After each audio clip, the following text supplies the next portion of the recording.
Hello, in this video, we will be seeing how to move zeros to the end of an input array and build the solution in JavaScript while also computing the time complexity and space complexity of the solution that we will be building.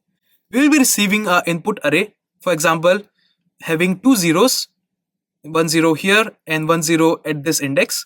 And what we have to do is move all the zeros towards the end of the input array that you have received. Like we moved these two zeros towards the end while maintaining the relative order of the non-zero elements. So we had 1, after that we encountered 3, and after that we encountered 12. So we maintain that order in the final output that we have, that is 1, 3, 12, and move all the zeros towards the end of the input.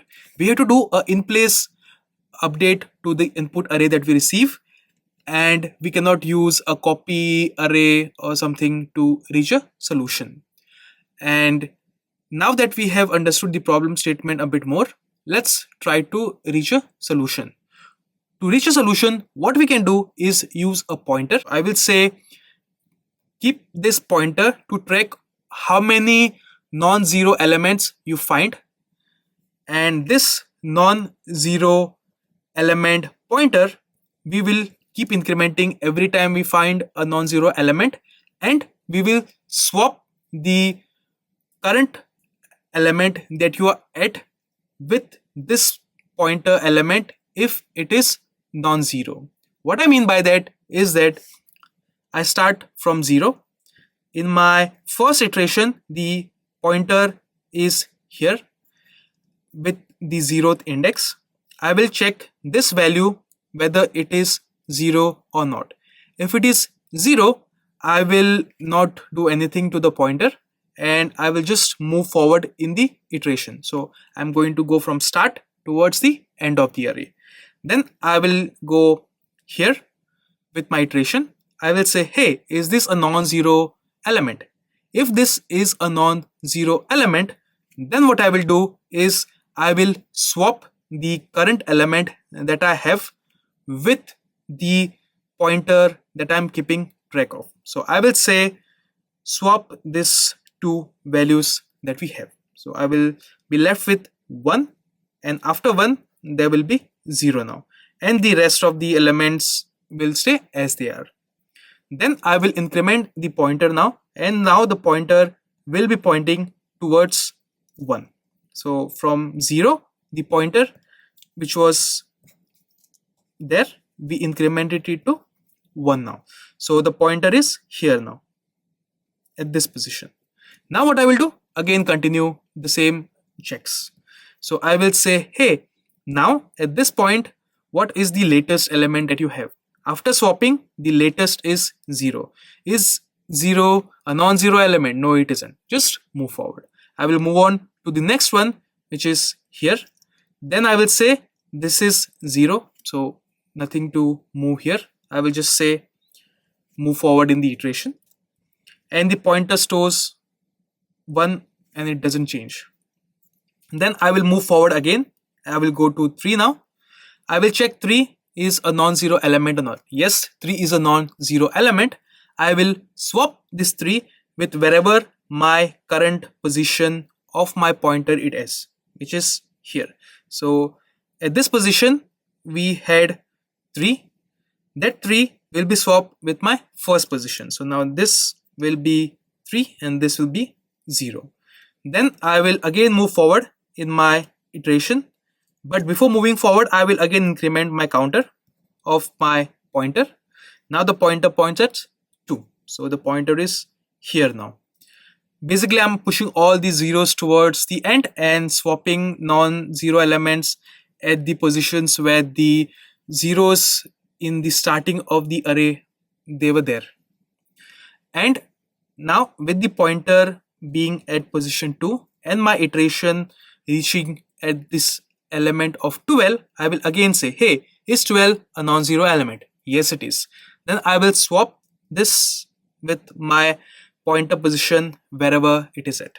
So I will say here, just swap my position and put 12 here and put 0 here, and I have reached the end of my iteration. And at the end I have also incremented my pointer, and I have moved these three elements towards the start of my array, and the zeros have been moved towards the end by this swap mechanism. So we keep swapping whenever you find a non-zero element, and keep doing this, and meanwhile keeping a track of the counter that keeps on incrementing. That's pretty much it in terms of the solution approach that we have. Now let's jump into the code aspect of it.